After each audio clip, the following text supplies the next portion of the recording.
මායසුර එහෙම නැත්නම් මය දානවා. මේ කියන්නේ කාටද කියලා දන්නවද?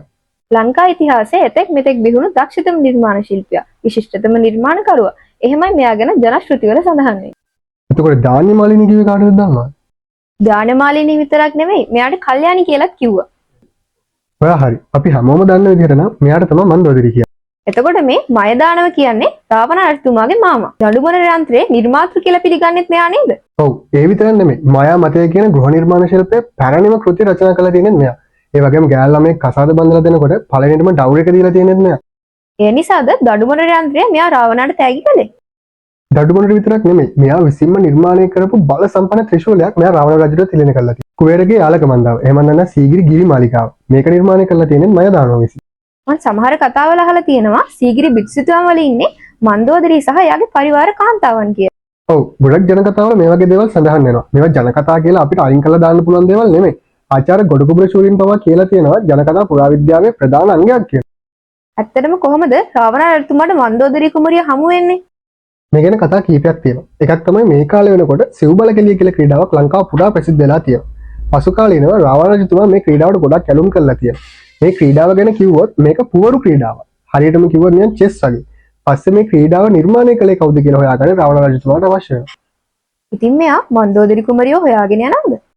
ඔව් මෙයාට ඕනේ වුණා මේ කවුද? ඒ වගේම මේ ක්‍රීඩාවෙන් කාටවත් පරාද කරන්න බැරි වෙච්ච මන්දෝදරිව එයාගේම ක්‍රීඩාවෙන් පරාද කරන්න.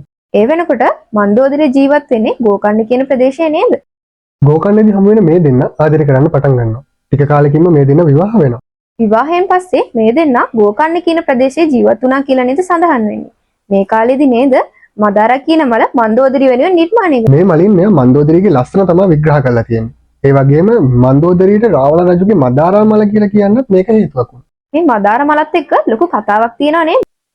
මේ මල රාවණ විසින් නිර්මාණය කරලා තියෙන එයාගේම ජීව විද්‍යාත්මක පරීක්ෂණ මගින් කියලා තමයි පිළිගන්නේ. ඒ වගේම අදටත් මේ ශාකය ලංකාව තුළ පවතින දුර්ලභ වගේම විශේෂිත ශාකයක්. මේ ශාකයේ කිසිම කෘමිසතෙක් ලං වෙන්නේ නැහැ කියලා තමයි අදටත් කියන්නේ. අලියතුන් පවා මේ මදාරා ශාකයේ ඉස්සරහ දැන නමනවා කියලා අපේ පැරණි විශ්වාස කරනවා. ඇත්තටම මේ මදාරා කියන ශාකයට අලියතුන් පාලනය කරන්න පුළුවන් කියලා නූතන පරීක්ෂණ වලින් තහවුරු වෙලා තියෙනවා. ඉස්සර රජවරු යුද්ධයට යනකොට කඳු තුණු වගේ යුද උපකරණ හදන්න මේ මදාරා ශාකයේ ලී පාවිච්චි කරලා තියෙනවා. මේ වගේ යුද ජයග්‍රහණ ලැබෙනවා කියලා මම දැඩි ලෙස විශ්වාස කරලා තියෙනවා. මෙයාටයි දසිස් ශ්‍රාවණ කියන්නේ. ඇත්තටම මෙයාට හිස් 10ක් තිබ්බද? රාවණ කියන්නේ ගොඩක් දක්ෂ මිනිහෙක්. මෙයා දක්ෂ වීණා වාදකයෙක්, පරීක්ෂකයෙක්, වෛද්‍යවේදියෙක්. මේ විදිහට මෙයාට ගොඩක් ස්වරූප තිබිලා තියෙනවා. මේ ස්වරූප නිසා තමයි මෙයාට මේ නම ලැබිලා තියෙන්නේ කියලා මම නම් හිතන්නේ. මෙයාලගේ විවාහයෙන් පස්සේ මෙයාලට නිවුන් දරුවෝ ලැබෙනා නේද? ඔව්. හැබැයි මන්දෝදරි දන්නේ මෙයාට ලැබුණ එක ළමයෙක් කියලා.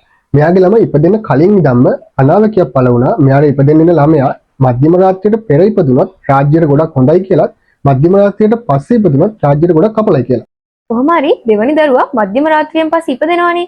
මෙයා ඉපදෙනකොට මැරිලා කියලා තමයි රාවණාට පණිවිඩය එන්නේ. ඔව්. මේ වෙනකොට සිහි නැතුව හිටපු මන්දෝදරිට කතාව නොකියන්න කියලා අනකලපු රජතුමා සියලු ආභරණ සහ සංකේත එක්ක මෙයාව පැසක තියලා මුහුදේ පා කරලා ආරියා කියලා තමයි කියන්නේ. මේ ඉපදෙන දෙන්නගේ නම් මේඝනාදයි සහේලීනේ.